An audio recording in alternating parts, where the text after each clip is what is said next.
सदरी व यस्सिरली अमरी वहलुल उक़दतम मिन लिसानी यफ़क़हू क़ौली। औज़ु बिल्लाहि मिनश शैतानिर रजीम। बिस्मिल्लाहिर रहमानिर रहीम। इज़्ज़तमाफ़ आली जनाब हमारे भाई इक़बाल गौरी साहब, बिलाल शबगा साहब, शारिक भाई नवीन कुमार साहब, असद मलिक साहब और इसरार भाई, हमारे उत्तर प्रदेश के अध्यक्ष इसरार भाई साहब, आज रमज़ान का आखिरी अशरा चल रहा है।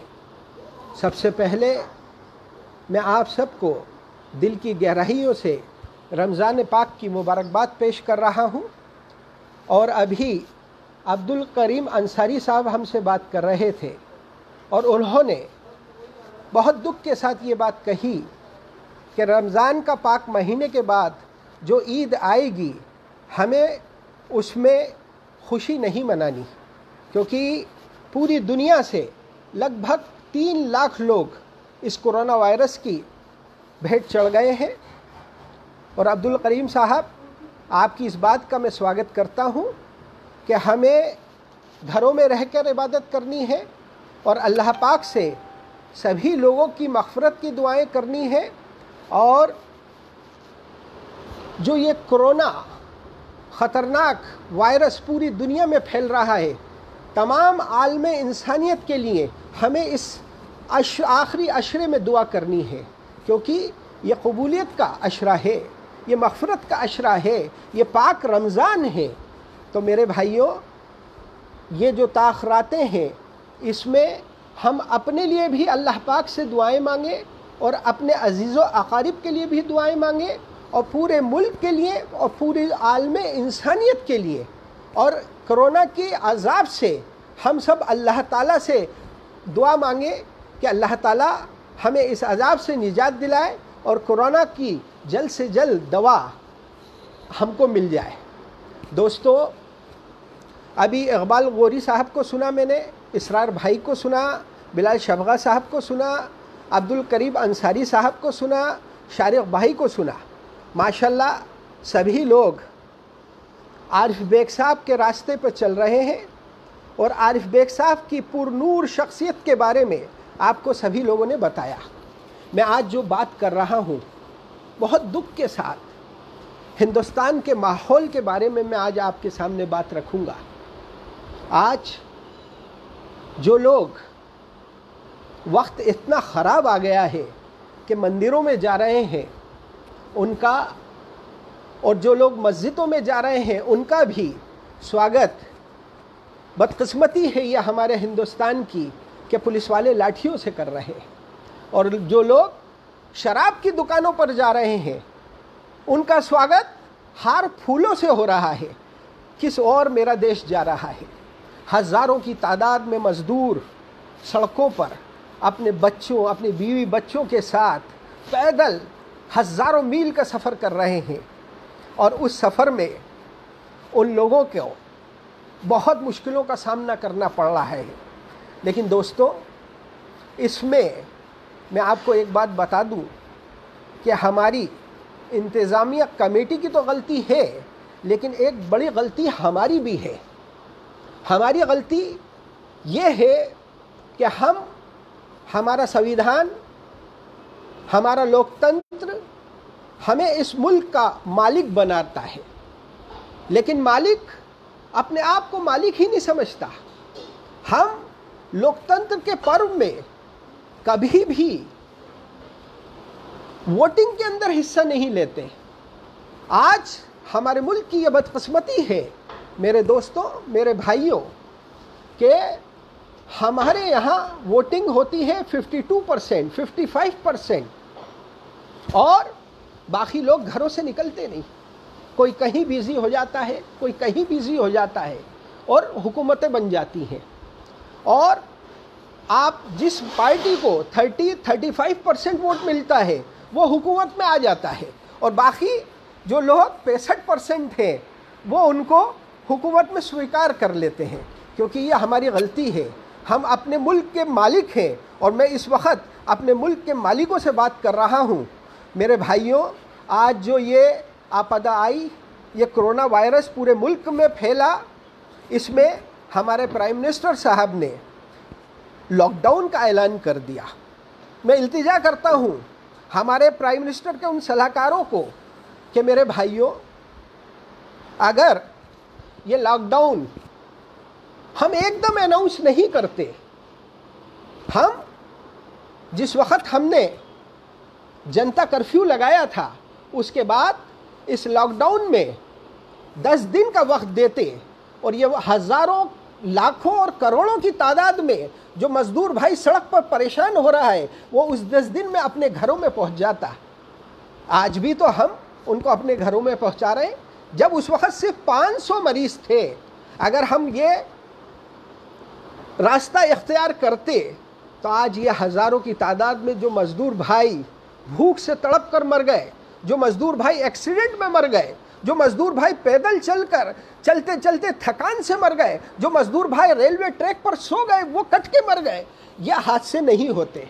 तो मेरे भाइयों, मैं आपसे ये इल्तिजा करता हूँ कि अगर आप थाली बजाएं और अगर आप दिए जलाएं तो इस बात का भी ख्याल रखें कि इतनी जोश और खरोश से करते हैं आप, मैं आपको सलाम भी करता हूँ, लेकिन मेरे भाई थोड़ा सा इसका भी ख्याल रखें कि हमारे मुल्क के जो इस वक्त सरकार में बैठे हुए लोग हैं, उनको सबका ख्याल रखना है।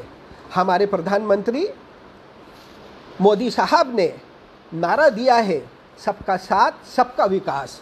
तो ये कैसे गलती हो गई हमसे, ये कैसे हमसे नादानी हो गई कि इन मजदूरों का हम ख्याल नहीं रख पाए। 20 करोड़, इनकी तादाद कोई छोटी नहीं है। 52 दिन बाद हमें इनका ख्याल आया, 52 दिन बाद। माफ़ी चाहता हूँ मैं मेरे दोस्तों, इसमें मुल्क के मालिकों आपकी भी गलती है।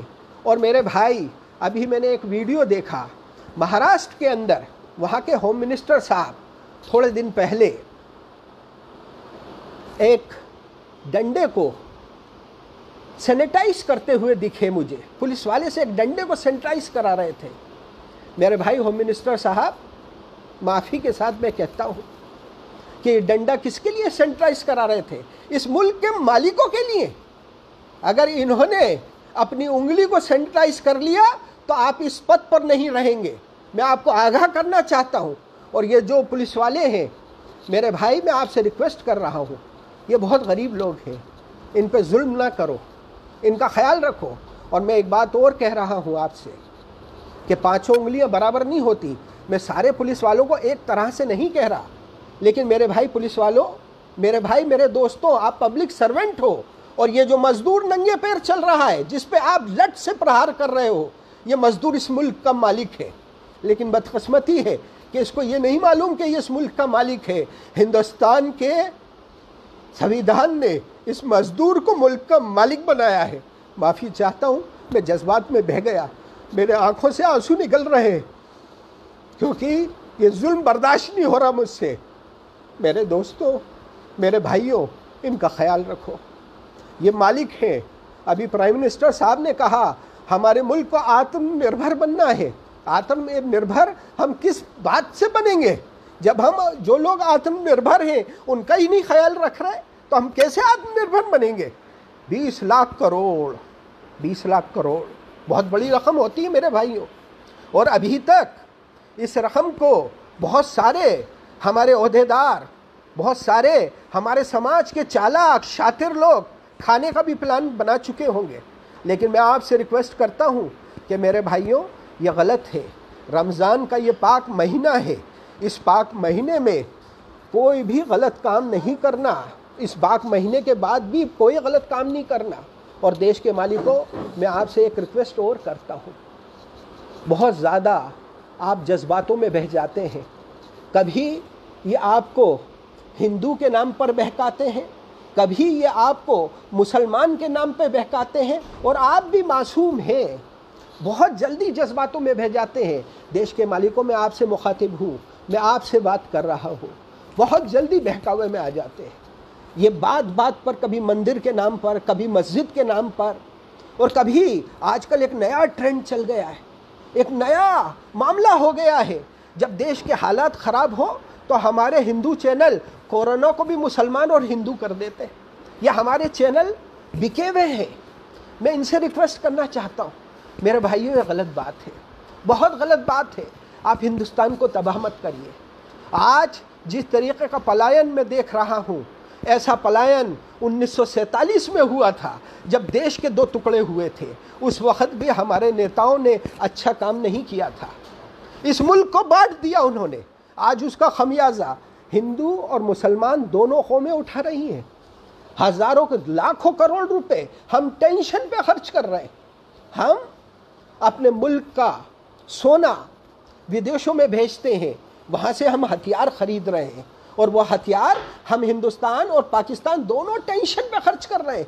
जो पैसा हमारे मुल्क की तरक्की पे लगना चाहिए, जो पैसा हमारे मुल्क के बच्चों की स्कूलों पे लगना चाहिए, जो पैसा हमारे हॉस्पिटल्स में लगना चाहिए, जो पैसा हमारे रोडों पे लगना चाहिए, वो हमारी गाड़ी कमाई का पैसा ये लोग टेंशन पे खर्च कर रहे हैं। और ये टेंशन ज़्यादा दिन नहीं रहेगी, क्योंकि भाईचारे के जो सेनानी हैं वो काम कर रहे हैं। मैं बिलाल शबगा साहब को सलाम करता हूँ, मैं शारिक भाई को सलाम करता हूँ, मैं इकबाल गोरी साहब को सलाम करता हूँ, मैं असद मसूद साहब को सलाम करता हूँ, मैं सरार भाई को सलाम करता हूँ, मैं मतीन भाई को सलाम करता हूँ कि ये जो छोटे छोटे लोग अपनी जगह पे काम कर रहे हैं, ये कोई छोटा काम नहीं है, ये भाईचारे का काम है। अगर भाईचारा इस मुल्क में रहेगा, अमन रहेगा, तो ये मुल्क तरक्की करेगा। और भाईचारा जिस वक्त इस मुल्क से ख़त्म हो जाएगा तो मेरे भाइयों ये मुल्क ख़त्म हो जाएगा। हम टेंशन पर नहीं जाएं। और मैं चैनल वालों से ख़ास तौर पर रूबिका लियाकत, ख़ास तौर से सुमोना, ख़ास तौर पर ये लोग जो पैसे लेकर न्यूज़ बनाते हैं, इन लोगों से मैं आगाह करना चाहता हूँ कि खुदा न खास्ता अल्लाह ना करे, अल्लाह ना करे, मेरी बहनों, मेरे भाइयों, इस तरीक़े की बातें ना करो। ये बातें हिंदुस्तान की आवाम देख रही है, तुम्हें कभी माफ़ नहीं करेगी। ये बिके हुए चैनल हैं। एबीपी में अनाउंस करता हूँ आपके इस माध्यम से कि ये चैनल बिके हुए हैं। ये सिर्फ वो बातें दिखाते हैं जो मुल्क में जहर फैलाने का काम कर रहे हैं। इनको आगाह कर रहा हूँ मैं अपने इस मंच से, भाईचारे के इस मंच से, राष्ट्र शक्ति फाउंडेशन के इस मंच से, अमन दोस्त इंसान दोस्त के इस मंच से, कि देखो ये माहौल हिंदुस्तान का मालिक बर्दाश्त नहीं करेगा। आगे चलकर वक्त आपका भी ख़राब आ सकता है। आज इन मज़दूरों का वक्त ख़राब है, आप इनका ख्याल रखो। 52 दिन बाद आपको इसका ख्याल आया कि आप इनको ट्रेनों से घर भेज दो। पहले दिन क्यों नहीं ख्याल किया मेरे भाइयों? क्यों ये मासूम लोग, ये बच्चे रोज रास्ते में डिलीवरी हो रही है, कारों में डिलीवरी हो रही है, ट्रकों से मारे जा रहे हैं, इनका ख्याल पहले क्यों नहीं आया आपको? क्यों नहीं आया आपको इसका ख्याल पहले? माफ़ी चाहता हूँ मैं मोदी साहब, माफ़ी चाहता हूँ, लेकिन इसका सबसे बड़ा ख्याल आपको रखना चाहिए था। लेकिन पता नहीं कहाँ गलती हुई, कहाँ ये गलती हो गई कि ये मासूम सड़कों पे आ गए, भूखमरी से मर रहे हैं। कोरोना तो बाद की बात है, उस वक्त सिर्फ 500 लोग बीमार थे। आज हिंदुस्तान में 82,000 से ऊपर लोग बीमार हैं। उसके बाद आप लॉकडाउन खोलने की बात कर रहे हैं। मेरे भाई, लॉकडाउन करने में जल्दबाजी की, खोलने में जल्दबाजी नहीं करिए। इसको तरीक़े से हैंडल करना है अपनों को, इस बीमारी को तरीक़े से हैंडल करना है। आपके पास इसकी कोई दवा नहीं है। माफ़ी चाहता हूँ मैं, जो सरकार में लोग बैठे हुए हैं, बहुत बड़ी गलती हो गई है आपसे। और मैं एक बार और हमारे प्राइम मिनिस्टर साहब से अपने इस मंच से मैं इल्तिजा करता हूँ कि प्राइम मिनिस्टर साहब, जिस तरीक़े से आपने मुख्यमंत्रियों की बैठक अपने घर में अपने ड्राइंग रूम में बैठ कर ली, आपने सरपंचों की बैठक अपने घर में अपने ड्राइंग रूम में बैठक करके ली, उसी तरीक़े से पूरे हिंदुस्तान के कलेक्टरों की बैठक लीजिए और उनसे कहिए ये जो सड़कों पे हमारे मज़दूर परेशान हो रहे हैं, इनका स्वागत करें, इनके पैर धोएं। जिस तरीके से अगर हमारा प्राइम मिनिस्टर पैर धो सकता है तो हमारे कलेक्टरों को भी सीखना चाहिए, क्योंकि ये आत्मनिर्भर बनाने वाले लोग हैं। इनको अपने जहाँ जहाँ जिस ज़िले में हैं वहाँ इनका स्वागत करें, इनके पैर धोएं, इनके पैरों में चप्पलें पहनाएं, इनका हार फूलों से स्वागत इनका करना चाहिए मेरे भाइयों, कि इन्होंने हज़ारों किलोमीटर का पैदल सफ़र किया है। अगर ये लोग देश को आत्मनिर्भर बनाने पर लग गए तो ये देश कहाँ से कहाँ पहुँच जाएगा। मेरे भाइयों, मैं प्राइम मिनिस्टर साहब से रिक्वेस्ट करता हूँ कि आप अपने घर में बैठकर सबको टीवी पे लीजिए और इन सबको कहिए कि अगर आप पैर धो सकते हैं तो ये सब भी इन मजदूरों का पैर धो सकते हैं। कावड़िए जब पानी लेकर निकलते हैं तो हम उनका स्वागत करते हैं, हम उन पे फूल बरसाते हैं। आज ये मजदूर ये चाहते हैं कि आप इनकी तरफ निगाह करम करें, इनको खाना खिलाएं, इनको इनके घर पहुंचा दें। कोरोना कब तक चलेगा? और अगर इनके साथ ऐसा नहीं किया तो ये मजदूर बहुत बड़ी तादाद में नाराज़ हो जाएंगे, घरों में बैठ जाएंगे। जो सपना आपका है प्राइम मिनिस्टर साहब, वो सपना कभी पूरा नहीं हो सकता, क्योंकि सपने बातों से पूरे नहीं होते। हमेशा याद रखिए कि मैं भावों में बह गया, क्योंकि मेरे से ये दुख देखा नहीं जा रहा। मैं परेशान हूँ पिछले कई दिनों से। देश की हालात में मैं इज्जत करता हूँ, मैं अपने लोगों की इज्जत करता हूँ, इन्होंने बहुत काम किया, लेकिन मेरे से ये दुख देखा नहीं जा रहा, मुझसे बर्दाश्त नहीं हो रहा। मुल्क की हालात ये हो गए कि मस्जिदों में लोग नमाज पढ़ने जाएंगे, उन पर लाठियाँ बरसाई जाएंगी। हमारे बच्चे घर से बाहर निकलेंगे, उनकी आंखें फोड़ दी। यूपी में यह हादसा हुआ है। योगी साहब, आप बड़े दावे कर रहे हैं, लेकिन आप इन पुलिस वालों को जो इतने ज़्यादा कानून इनके फेवर के कर रहे हैं, मैंने खुद देखा अपनी आंखों से कि हमारे यहाँ बाहर जो सब्जी के ठेले लगा रहे थे, उनके ठेले उलट दिए इन्होंने और उनसे गरीब लोगों से 500 रुपए छीन के ले गए। मेरे भाई, अगर इस तरीके से इनको आपने बहुत ज़्यादा तादाद में इनको कानून बनाकर इनका सपोर्ट कर दिया तो पांचों उंगलियां एक बराबर नहीं है। मैं ये नहीं कह रहा कि सारे पुलिस वाले एक जैसे हैं, लेकिन इनमें बड़ी तादाद ऐसी है जो चोट वसूली करते हैं। योगी जी, इसका भी ख्याल रखिए। कल मेरे दोस्त एक मेरे पास आए, उन्होंने मुझसे कहा कि ले भाई, मेरे साइट पे सामान आया। ऑटो वाला रोने लगा कि ले साहब, मैंने तय तो 500 रुपये में किया था, लेकिन रास्ते में पुलिस वालों ने मुझे धमका कर, डरा कर 200 रुपये छीन लिए। मेरे भाइयों, मैं रिक्वेस्ट कर रहा हूँ हमारे मध्य प्रदेश के मुख्यमंत्री साहब से भी कि इस बात का ख्याल रखें, नहीं तो चौराहे चौराहे पे चोट वसूली शुरू हो जाएगी और जो चीज़ हम रोक चुके हैं वो चीज़ फिर हावी हो जाएगी। मेरे दोस्तों, मेरे भाइयों, इसका ख्याल रखें। और प्राइम मिनिस्टर साहब, इज़्ज़त माफ़ आली जनाब नरेंद्र मोदी साहब, मैं रिक्वेस्ट कर रहा हूँ आपसे, आप कलेक्टरों को एक मीटिंग बुलाइए। पूरे हिंदुस्तान के कलेक्टर आपसे एक आवाज़ पे काम करेंगे और आपको दिखाने के लिए मजदूरों को नहलाएंगे भी, उनके पैर भी धुलाएंगे और उनको खाना भी खिलाएंगे। सिर्फ आप एक बार अपने मुंह से इन गरीब मजदूरों के लिए एक मैसेज दे दो। मैं आपसे रिक्वेस्ट कर रहा हूँ, मैं ये आपसे रिक्वेस्ट कर रहा हूँ फेसबुक के माध्यम से कि आप एक बार, जब आप कहोगे तो होड़ लग जाएगी इनके स्वागतों के लिए, होड़ लग जाएगी इनको घर भेजने के लिए, अगर कलेक्टर और आपके नेता ये काम करने लगेंगे। लेकिन बोलना आपको पड़ेगा, हमारे बोलने से कुछ नहीं होगा, क्योंकि आप हम सब के प्राइम मिनिस्टर हो, आप 130 करोड़ लोगों के प्राइम मिनिस्टर हो, आप किसी एक के नहीं हो, आप किसी।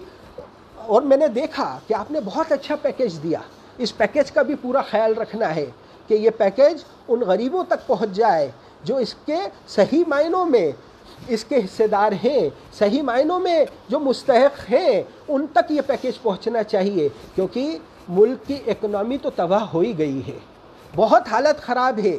अगर हम लोग सब मिलकर ये भाईचारे का काम आगे नहीं करेंगे, और मैं फिर मुल्क के मालिकों आपसे एक बार और कहना चाहता हूँ कि हम हिंदू, मुसलमान, सिख, ईसाई आपस में भाई हैं। ये सिर्फ अल्फाज नहीं है, ये एक हकीकत है, ये एक सच्चाई है। हम सब इंसान एक फैमिली है, एक कुनबा है, एक परिवार है। अभी प्राइम मिनिस्टर साहब ने वसुधैव कुटुंबकम की बात कही। मैं ये बात कहता हूँ कि पूरी वसुधा एक कुटुंब है, पूरा वर्ल्ड एक फैमिली है, एक परिवार है। हम सब के बाबा हज़रत आदम है और आदम की नाम की निस्बत से हमें आदमी कहा जाता है। अगर मेरे बाबा हज़रत आदम है तो मेरे भाई नवीन कुमार के बाबा श्री मनु है। भाषा का अंतर है, बाबा एक ही है। हम सब सगे भाई हैं, हम सब आपस में भाई हैं। और फिर मैं एक बात और कह रहा हूँ, इसमें हमारे पूजा के तरीक़े अलग अलग हैं। कोई मंदिर में, तो कोई मस्जिद में, तो कोई गुरुद्वारे में, तो कोई चर्च में। लेकिन इन सब इबादत गाहों में जिस मालिक की इबादत हो रही है वो तो एक ही है। वो नीली छतरी वाला, वो आसमान वाला, वो हम सब का रचेता, वो हम सब का पालनहार, वो हमारा खालिक, वो हमारा मालिक एक है। और हम अपने अपने तरीक़े से उसका नाम पुकारते हैं। मैं उसे अल्लाह पाक कहता हूँ, मेरे भाई जोसेफ उसको गॉड कहते हैं, मेरे भाई नवीन कुमार उसको परमात्मा कहते हैं, और मेरे भाई हरविंदर सिंह उसको वाहेगुरु कहते हैं। लेकिन वो तो सबका है, अपने सभी बंदों की पुकार सुनता है। उस मालिक के दरबार में अपने किसी बंदे में कोई फ़र्क नहीं है। और जब उस मालिक के बादल बरसते हैं तो बादल सभी को पानी देते हैं। बादल ये नहीं देखते कि यह हिंदू का खेत है या ये मुसलमान का खेत। और जब उस मालिक की हवाएं चलती हैं तो अपने सभी बंदों को ज़िंदगी देती हैं। और जब उस मालिक का चाँद निकलता है तो अपने सभी बंदों को ठंडी चांदनी देता है। उस मालिक की नियामतें अपने सभी बंदों के लिए एक जैसी हैं। जब वो मालिक हम में फ़र्क नहीं करता तो हम और आप कौन हैं जो आपस में फ़र्क करते हैं। और मेरे भाइयों, मैं आपसे रिक्वेस्ट करता हूँ कि ये जो चैनल जहर घोलने का काम कर रहे हैं, जो ये हमारी बहन हमारे भाई जहर घोल रहे हैं हिंदू मुसलमान पे, मैं इनको आगाह करता हूँ आपके माध्यम से कि मेरे भाइयों ऐसा काम ना करो।